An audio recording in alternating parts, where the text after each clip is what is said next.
Jerry Stelmach is about to show me how to bend spruce to create a canoe gunnel. This usually works, and that's a good thing because a lot of time, effort, and wood goes into getting this right, which doesn't always happen.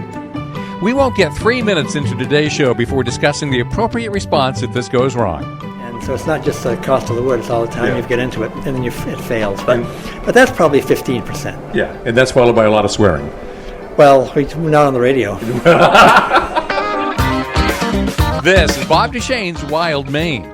I'm in Atkinson, home of Island Falls Canoe Company. You're already asking yourself, if it's in Atkinson, why is it named for Island Falls? Well, we'll get to that. Today, I'm getting a first-hand look at how these classic, handcrafted canvas-on-wood canoes are made. It's not easy, it's not cheap, but they don't make them like this anymore. Bob Duchesne's Wild Maine is brought to you by Hammond Lumber, Napa Auto Parts, and EBS. We'll start today's show by going back 130 years. This was before aluminum canoes, fiberglass canoes, Royalex canoes, and even Kevlar canoes. But it was sometime after birch bark. Somewhere around 1885, Edward M. White started making canoes by stretching canvas over wood in a little shop next to Gilman Falls in Old Town. Basically, he borrowed much of the design from the Penobscots and Maliseets and fashioned several models that became classics. The company lasted nearly 100 years until it was bought by Old Town Canoe in 1984, which continued to offer some of these select canoes for another 6 years. So there are a lot of these old canoes still out there, waiting to be repaired and loved again. And there is a returning interest in the handcrafted quality that goes into a new boat like this. And now that I am in this shop right now, I can easily see how such a thing of beauty is regarded as a work of art by a proud new owner. Basically, this is how it's done. There are two main rooms. As I enter, I walk by one canoe that is just about ready for delivery.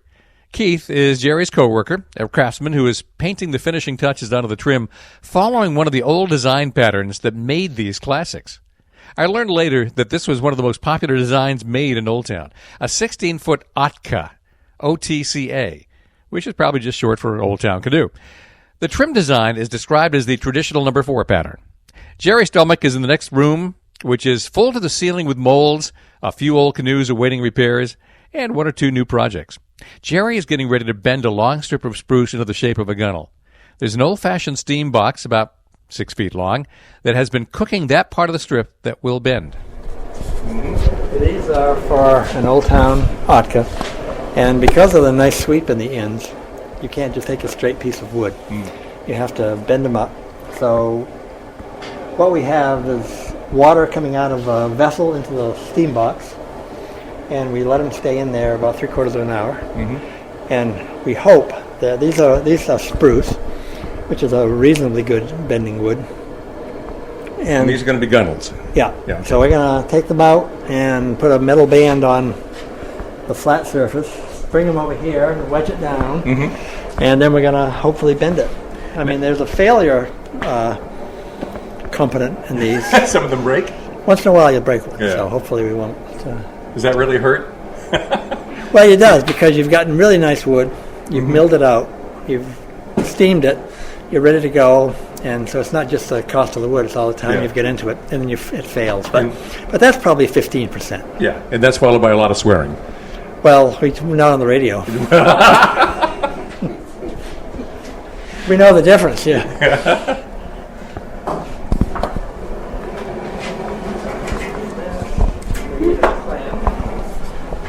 Keith is going to help. Okay.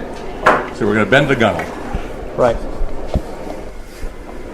And here in the background is the steaming process. Now, what really is remarkable is it seems like it's all old-fashioned. It's just wooden boxes.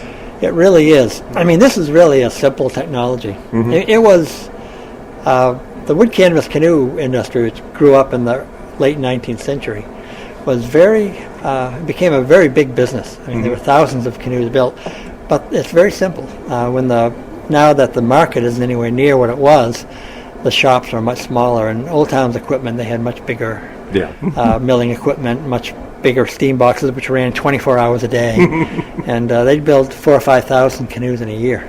Yeah, so this steam box is essentially just about 6 feet long, maybe. Well, it was a coffin. You know, we had a Yeah. small person, and then it turned out the person wasn't dead, so we made it into a steam box. There you go.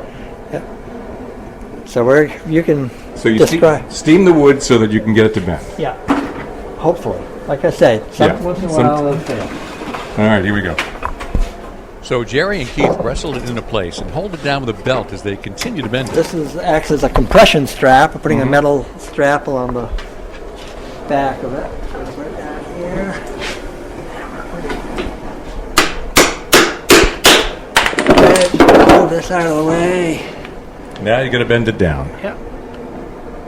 And this is a very popular model. Old Town probably made more Atkas, 16-foot Atkas than anything else. So they made thousands of these. So they were doing this all the time. But this was successful.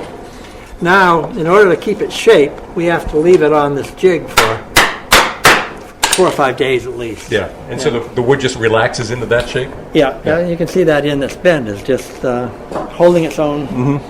So how long ago did you bend the other end? That was in 1940.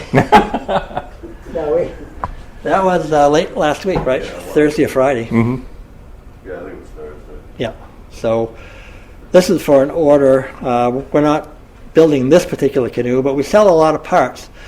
And like I said, Old Town built thousands of these things. And they're out there, and people are rediscovering them. You know, as soon as they get a hole in the canvas, they get put in a barn or something. So a lot of people are having them restored. We do a lot of that. And a lot of people do their own work. But parts like this are difficult for somebody who hasn't done it before. So they'll come to our site and they'll buy things that might have to be bent or they can't find locally.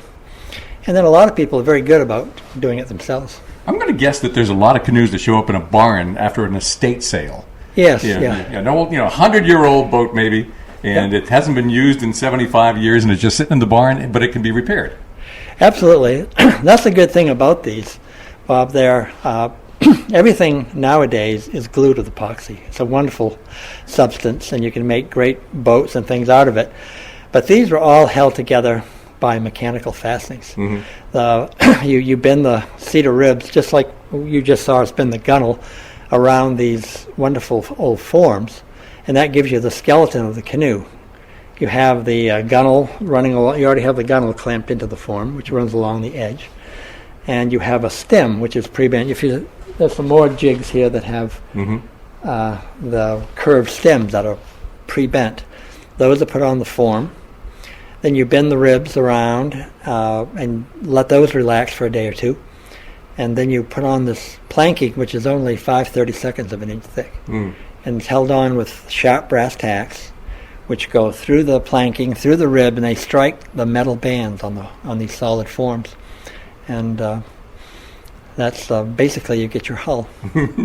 Yeah, when people picture how these canoes are put together, I bet they don't even picture the metal bands, because I didn't. No, I didn't know how you bent them. Yeah. You can bend them without the metal band. The metal bands are for clenching. Otherwise, you'd have to. Actually, we end up doing it anyway. Once we take this canoe off the form, we have these clenching irons, and I'll show you what one looks like. Yeah. Oh, geez, that's just old iron. Yeah. But they're in a great shape because this will fit anywhere in a canoe, and you hold it against a rib in a canoe, and on the outside, you see the head of the tack. You hit that with a hammer, and you make sure all 2,500 tacks, which is what there is in a typical canoe. 2,500 tacks. Yeah. That's a lot of nailing. But going back to what we said, then when this canoe is 50 years old or you had an accident with a canoe, it's all been tacked together and screwed together and bolted together. So anything can come apart. If you've got a few broken ribs or you've got some planking that's deteriorated, you can take that off, replace it like new, put in new stems even, and then recanvas it. Canvassing is canvas was the cover that was chosen when birch bark became too difficult to get enough of. You had a recreational population that was growing in those days, and the bark canoe there just weren't enough bark builders or enough bark to do it. Have you ever made a birch bark canoe yourself? No, that's a different thing. But Yeah. there are some great builders now, in the Penobscot and the Passamaquoddy tribes, and also Steve Kayard up in Wellington is an excellent builder, and there's a lot of woodscraft involved in building a birch bark canoe, and there's some woodscraft in this. Mostly it's industrial shop craft. This is a good spot to stop for a moment while we get repositioned around another canoe being worked on. And I want to dig into the history of these canoes and this company. If you're just joining us, I'm at Island Falls Canoe in Atkinson, owned by Jerry Stelmach, who is relieved that he didn't just break a gunnel on air. This is Bob Duchesne's Wild Maine on Sports Radio 92.9, The Ticket.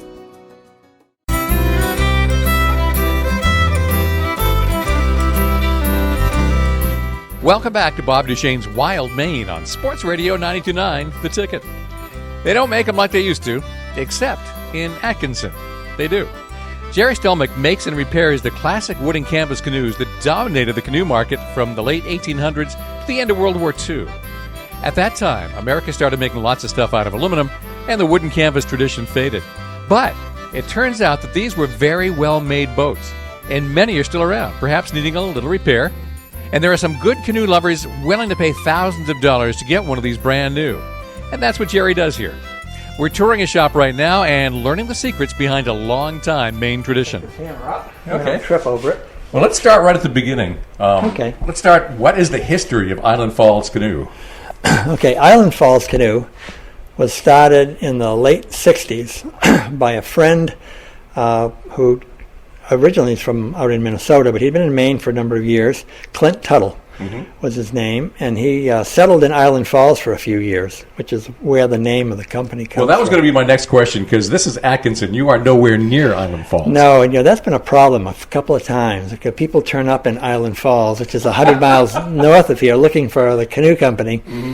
Because nowadays, with the GPS and good communication, that doesn't happen very often. But so Clint, the founder of the company, was up there. He got together with retired attorney Stuart White, and they were successful in talking to the people who owned the White Canoe Company at that time. To go back even further, E.M. White was a builder. He was a guide, but he also was a resourceful canoe builder who started in the late 1880s in the Gilman Falls area. He was not the first. The first commercial builder was E.H. Garish, who came from Brownville but had a shop in Bangor. And he started in like the 1870s. But White became a fairly large company, and they started about 12 years before Old Town Canoe started.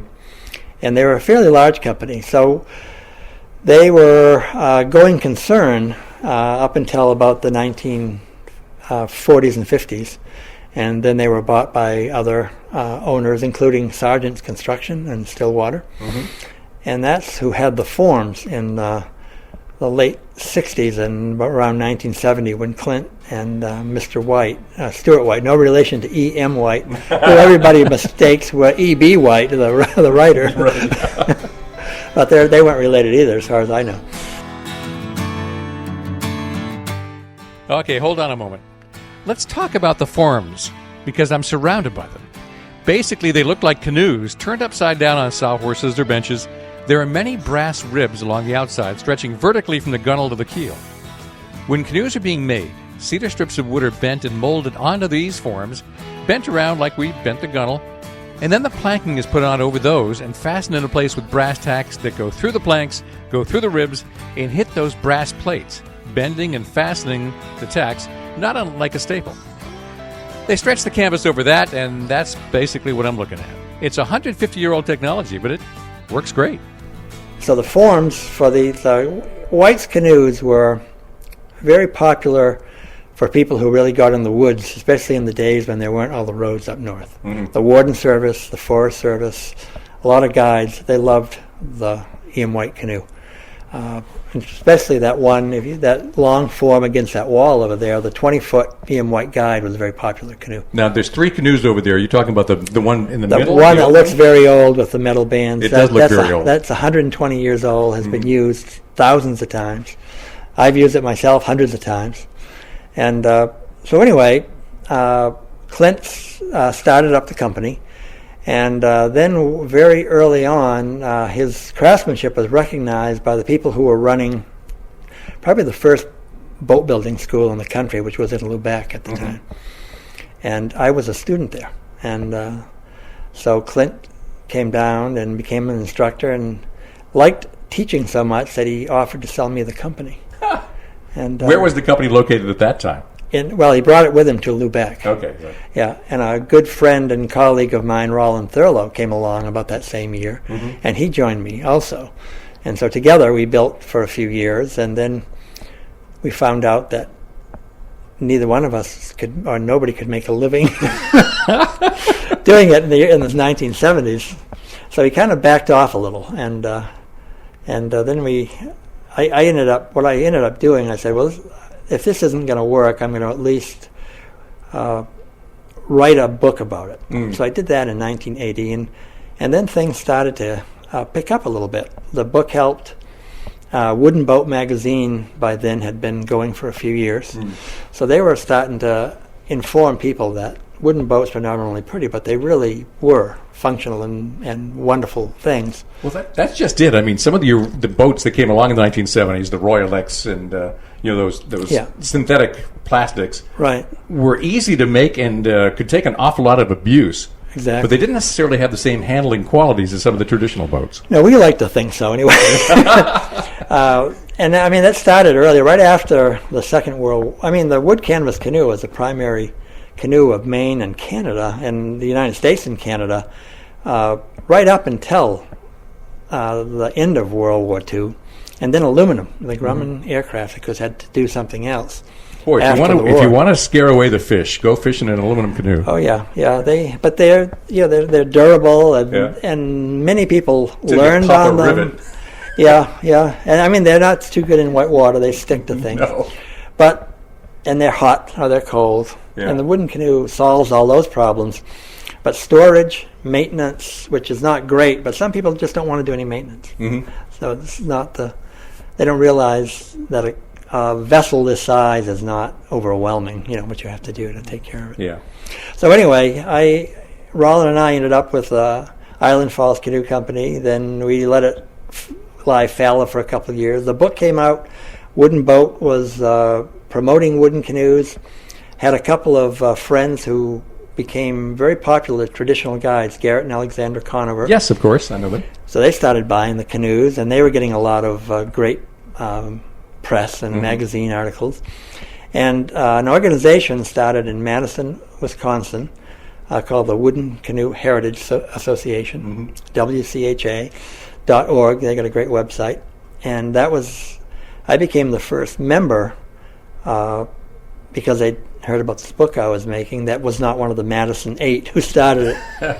And that organization continues today. And there are probably 1,500 members around the world who are very enthusiastic. So those things coming together all made it look like I didn't really have to get out of the business entirely, and then it grew from there to the very modest size that it still is. Well, it's still almost a closet industry. You make it in your own shop with maybe a little bit of help. Absolutely. Yeah. I have one full-time fellow, Keith, and Andrea takes care of what is a pretty substantial business for us now, supplying these parts for old canoes, especially Old Town canoes.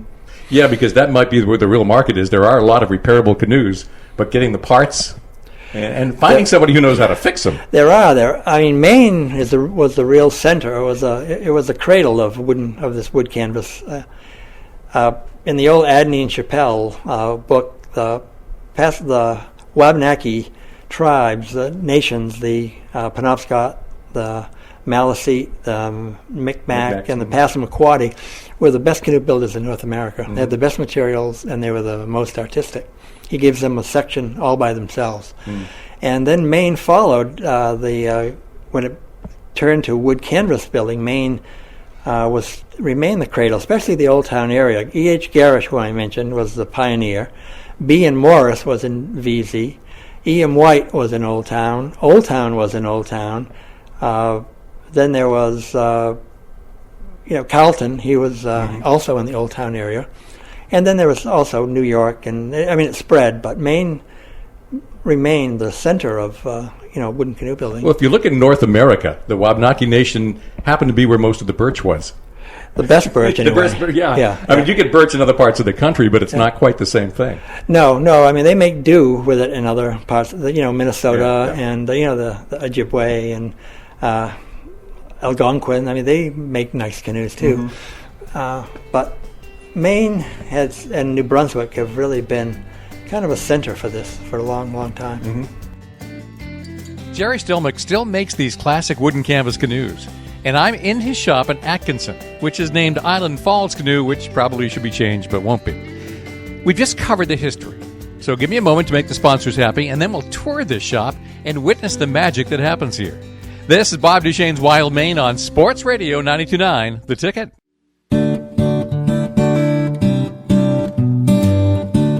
This is Bob Duchesne's Wild Maine on Sports Radio 92.9 The Ticket. Saturday mornings at 9, Sunday mornings at 8. This morning's show is coming to you from Atkinson, where my guest, Jerry Stelmach, makes and repairs the classic wooden canvas canoes that made the Old Town area famous 100 years ago. So, Jerry, why don't you show me what you build new and how you do it? Okay.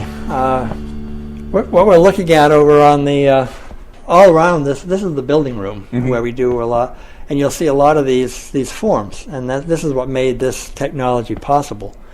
They represent the shape of the canoe, actually the shape of the inside of the canoe. Like a fiberglass or a Royal X canoe, you build inside a mold. Yes. And actually a birch bark canoe, you build inside the bark. But the wood canvas canoe, you build over the outside. So it's a plug as opposed to a form, I guess. And then the process is, the big process is locating good material these days.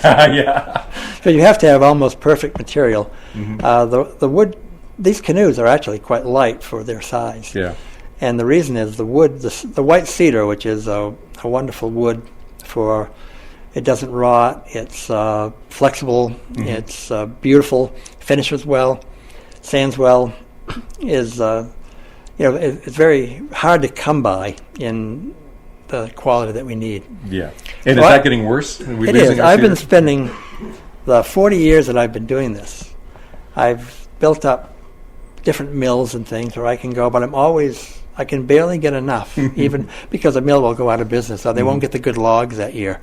But there are some great mill owners who are very accommodating and let you pick through stock or put it aside.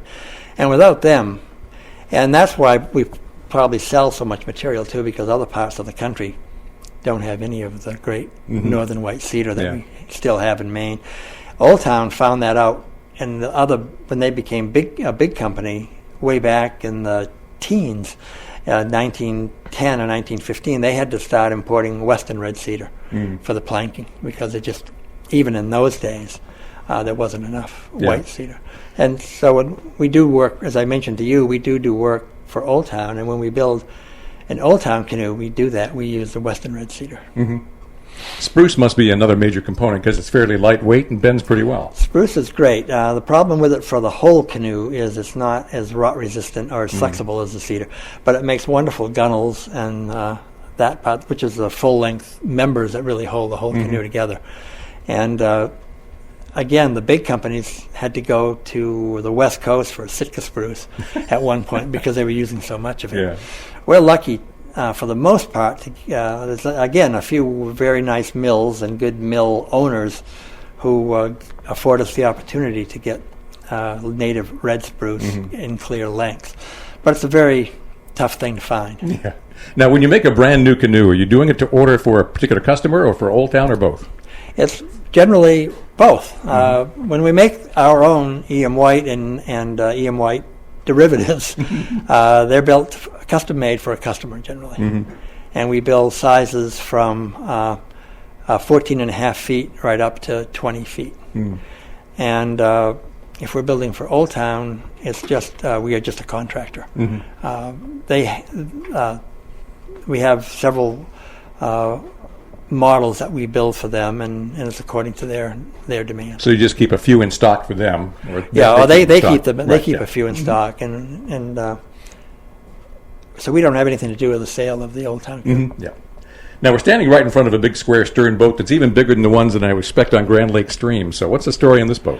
Yeah, this is we call it, as I met Roland Thurlow, my colleague down the road, we share this form because it was designed by a dear old friend who unfortunately is no longer with us. His name was Mick Fahey, and Francis E. Fahey, and he was an incredible person, Bob. He grew up, his father was actually in charge of the Penobscot River Drive, and he spent a lot of time in the woods with his dad and with the Indians who worked on the drive, and he became a guide at a very young age, at 18 years old, but it was just before the Depression.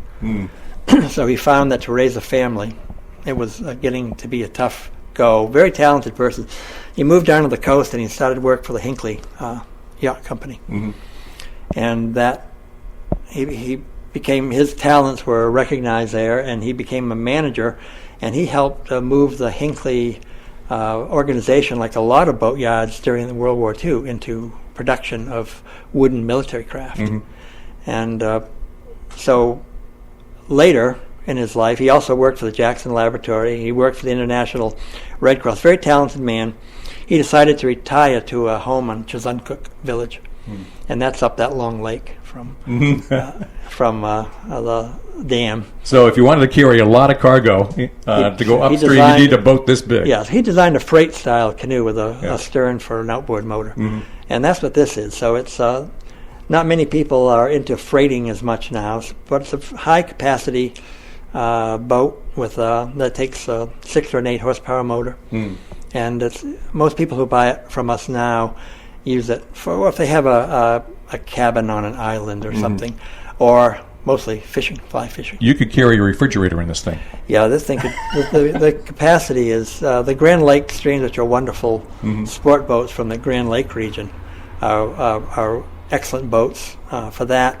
This is probably a third bigger in volume for the length, so it's more capacity. Is there any difference in the construction style of the Grand Lake Stream boat versus this Chuzuncook? Not really. The Grand Lakers are generally wooden cedar ribs and built on a form just like these, cedar planking, and canvas covering or fiberglass covering. A lot of them are glass because they're motored a lot and they're trailered a lot.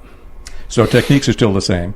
If you look over on that form on the right, you can see how the cedar ribs have been bent over the metal bands. And again, those are for a repair. Those will be sent to somebody who's repairing a 16-foot Old Town Guide, and those ribs have been pre-bent for them.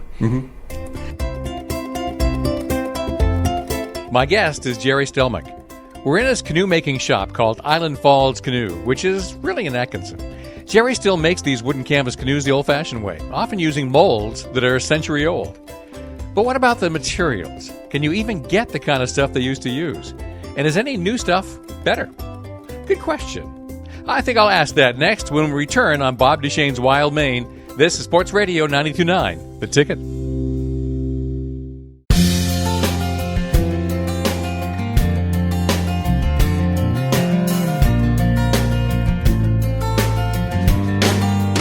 This is Sports Radio 92.9, The Ticket, with Bob Duchesne's Wild Maine. I'm in Atkinson with Jerry Stelmach. We're in his canoe shop where he makes and repairs the classic wooden canvas canoes. We're learning how it's done. Some of the forms in here are over 100 years old, and the techniques and equipment really haven't changed that much, Jerry. Right. Are the materials changing any, or are you using all the traditional materials? Canvas, lacquer, whatever? It's getting harder to get some of the materials because for environmental reasons, is one, white lead was a big component for years in the filler, and that's a dangerous thing to work with. Although I have to admit, up until about 10 years ago, I used some of it in our filler because it's an excellent mildew resistor, and also it keeps things very flexible. Yeah, unfortunately it'll kill you. But well, yeah, I know. well, I was very careful about it, and the amount we used in the filler was relatively small. Yeah. But I mean, old-time house painters will tell you. I mean, since they took the lead out of that paint, the paint lasts about a quarter as long as it used to. So. Yeah. But it's not a good thing. So environmentally, you can't get a lot of things. Lead, not the only one. They keep changing the formulas on the paints and things. And this is a very small niche for. So when there's no clout, so there's it's hard to find. Every so often you'll have used a paint for 10 years that's been perfect, and then you'll find out that they changed the formula because of marketing or environmental concerns, or for good reasons normally, because we don't represent much of their market. Exactly. So we have to be a little adept that way. But we're still using Midwest duck canvas. We're still using an oil-based filler for the canvas, which is basically a little bit of oil-based paint, boiled linseed oil, and a lot of powdered silica, which gives it some body. And the wood we use is the same wood that's been grown for thousands of years. And the fastenings we use, which are all brass or bronze, the same type of fastening that was used when this began. So essentially, all these are little nails that you pound through and then lock on the other side. Yep. And hold everything in place, and then the canvas goes over this, so you never actually see the nails. You don't. You see on the inside, you see the little ends of them, but they're not too noticeable. But they're a great fastening in that they're the smallest fastening you could possibly get that holds as well. And there are a lot of them. This big square stern we're looking at, it's like almost double the volume of an 18-foot canoe. And so it has little half ribs between the big ribs.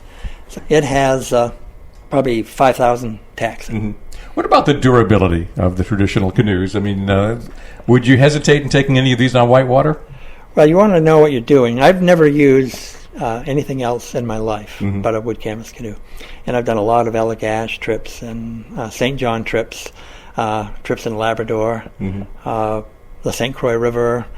And I've never broken a canoe. I've had minor things, ripped a canvas now and then. But you want to be but I'm careful. You can't have the same mindset that you have taking a Royal X canoe and something and say, well, as long as I get down to the bottom of this rapid right side up, I've had a successful run. Because you can't go smashing into things. You've got to go slow. We use a setting pole a lot, and we back paddle a lot, and we line some, and we'll carry around things where somebody might be able to go in a new synthetic canoe. Well, you're talking to somebody who has put holes in 2 Royal X canoes. Yeah. Nothing is indestructible compared to the force of the river. But if you take care of them, right behind you is a canoe that we restored. Yeah, let's take a look. Yeah, it's an 18-foot Old Town Otka. It is 95 years old. This canoe, the gray one with cover here, Yeah, and we had to replace 2 or 3 ribs in it. We had to replace a couple of one of the stems and recanvas it. And, it wasn't abused, but it was used. And it's beautiful now, inside and out. And it's going to be like new, the outside. The inside has a nice patina. So they'll last. I mean, I don't think you can find too many synthetic canoes that will go 100 years. No. Now, if you do put a hole in one while you're out adventuring, how easy are they to repair? Quite easily. The canvas is a lot tougher and slipperier than people think. So tearing canvas is not a common thing that you encounter. But when you do, if you're on a 2-day or 4-day trip, you can just use duct tape to hold it. When you get home, or if you're on a longer trip, they have ambroid cement. It's like a model cement from the late 19th century. And ambroid cement and a light piece of linen or cotton can make a great patch on these things. Then you can sand that and paint it and not know the difference. Now, what's the story in the 2 boats beneath this one you're restoring? Well, those are 2 of the designs that we build. And the old forms, I've got 4 old E.M. White forms that date back to the 19th century. But these were E.M. White models that he no longer had the forms for. So I had to take the actual canoes and lift the lines from them, and you loft that and make a form. So one on the bottom is a neat little canoe because it's designed after E.M. White's 15-foot featherweight. And it's a solo canoe. It's for one paddler. Is this one even 15 feet? It is? Yeah. Yeah. It's actually 14 and a half. I was going to say, I was off by a foot. I thought it was probably a 14. You're only off by 6 inches, naturally. Yeah. And the one above it is from a very old E.M. White design, and it's 15 feet 4 inches. But here you can see. See, this is the form. This is the Old Town 16-foot guide. And since there's not a full gunnel in here, because we're only bending a few ribs for somebody to repair their boat, but you can see that where the metal bands are, you can see the wood, and this is the cedar ribs, which we put in the steam box, and we bent over the outside. So these ribs will essentially go off to somebody to repair the canoe. Right. Yeah. So they've broken. They've got some cracked ribs, and they didn't want to bend the ribs themselves. It's a little tricky. Actually, a lot of people do take that on, and are generally quite successful. And well, how many different styles of forms do you actually have in the shop altogether for different canoes? well, of our own, I think we have 15, different canoes that we build that are generally based on E.M. White style. That will include some little salesman sample models and a couple of solo designs, a couple of 15 and 14 footers, then some 17 footers, then some guide style. And then there we have, we also have some dinghy forms that we build yacht tenders on. And we have 3 Old Town forms now that are not ours that we build canoes on. So we have over 20.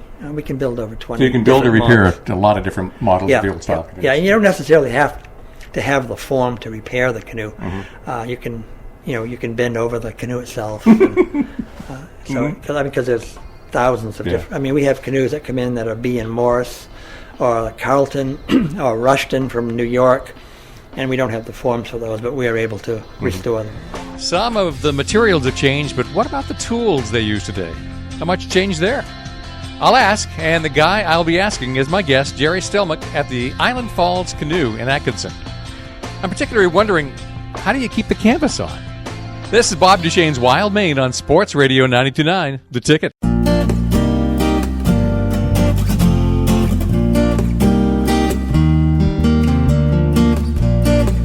Welcome back to Bob Duchesne's Wild Maine on Sports Radio 92.9, The Ticket. We're at Island Falls Canoe in Atkinson with Jerry Stelmach. He builds and repairs classic wood and canvas canoes. So far, we've covered history, techniques, materials, and now, what about tools? We've got all this electricity now. Well, these canoes look like they've been around for a long time, but really they're a product of the late 19th century.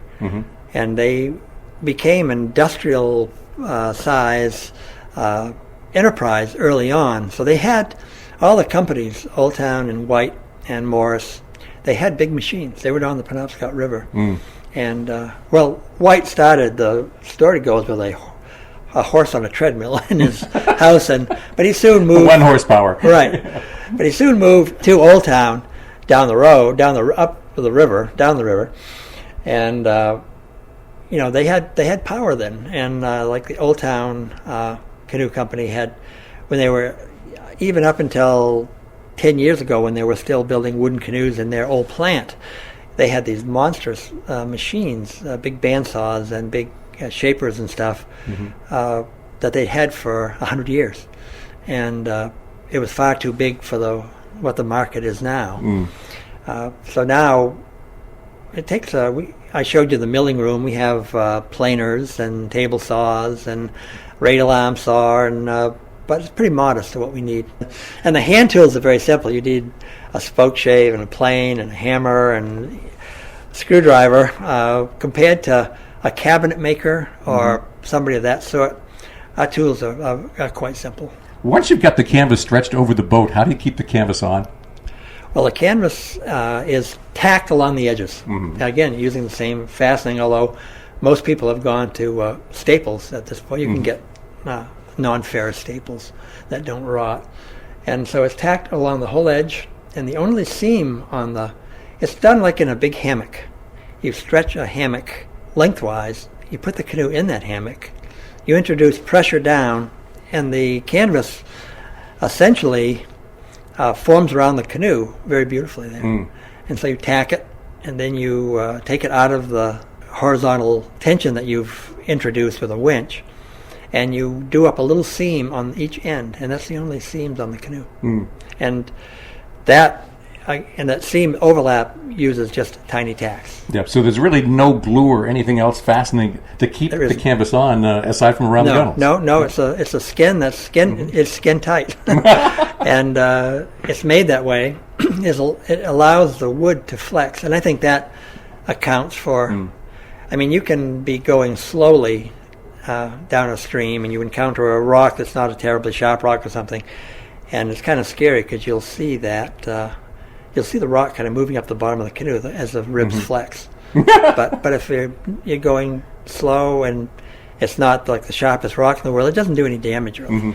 And but you get good flexibility out of the canvas, which is just a membrane on the outside of the wood.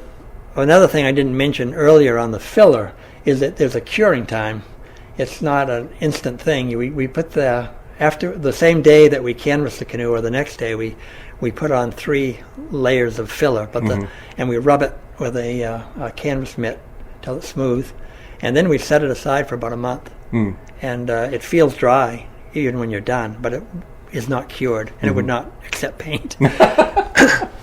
So all these gray hulls you're seeing with the white border is, these canoes are curing. Yeah. Okay, from the day that you say, I'm going to make a new boat, to the day it's done and ready to go in a trailer and leave the shop, how long is that? Okay, it's 8 or 10 weeks. Yeah. But we are not working on the canoe that whole time. No. Well, I mean, sometimes it's just sitting there curing. Right. Yeah, and it takes a day or two to get the materials out. It takes half a day to bend the ribs. It takes a day and a half or 2 days, except like on that big square stern, to plank it. Then there's a couple of days when it comes off the form, and you're lining up the ends so they're straight, and you're putting in temporary thwarts and varnishing the inside. Takes another week and a half. Then it's canvassed in a day, put aside for a month. Then there's a few hours a day for 2 weeks finishing it. Is there anybody out there who's just buying them as a showpiece and don't really intend to go bang them up? A lot of that now, and a lot of the old ones. You'll see them in bars and restaurants, and in great rooms in people's lodges, and there's a lot of that. And sometimes a brand new one, and the little salesman samples, which are replicas of the canoes in every way, that are from 4 feet to 8 feet long. A lot of people buy those just to put them on their mantle. Because these can't be cheap. You've already described the difficulty of getting some of the materials, the time it takes to actually make one, the fact that you're not making them in big volume. So, yeah, it's not the cheapest canoe you can buy, and it's not the most profitable canoe you can build, even because you have to. It's one of those things where you can't really charge what goes into it, because the market just won't accept it. You can't. You can't get. I can't get what my plumber will get, or my auto mechanic will get an hour, because it just takes so long. So you can do okay, but and the prices range from probably $3,500 for a little canoe to up for $5,000 for a good sized canoe, a big square stern canoe, and there's a lot of custom features we put on canoes. You notice that when you came in that Keith was putting this triangular pattern of blue and white on a white canoe. That's very popular. That's Old Town number 4. Very popular. So there's a lot of custom work that people pay extra for. And is all that painted on by hand? It is. A lot of that is just done by taping. It's not freehand. Yeah, okay.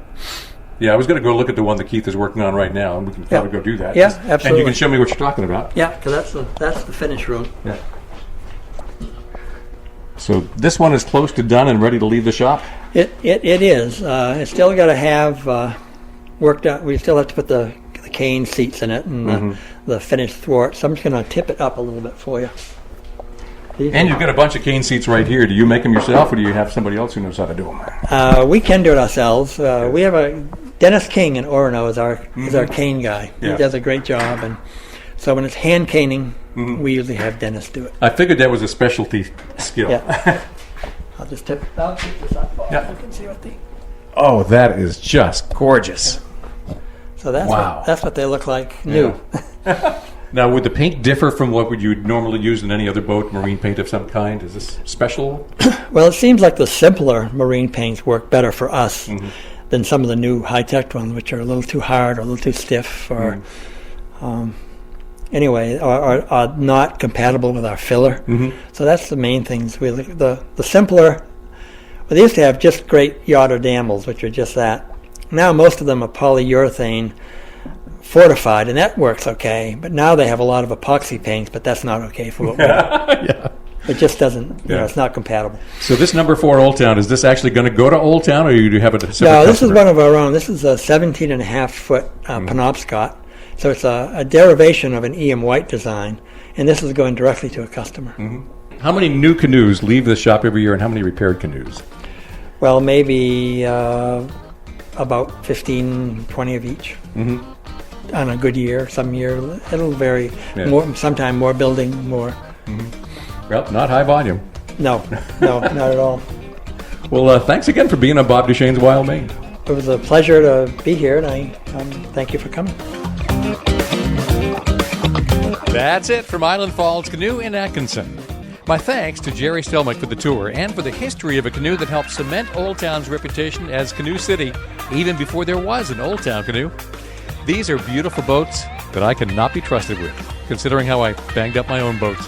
Bob Duchesne's Wild Maine returns next Saturday morning at 9 and Sunday morning at 8, and always archived online at 929theticket.com. It's brought to you by Hammond Lumber, Napa Auto Parts, and EBS on Sports Radio 929 The Ticket.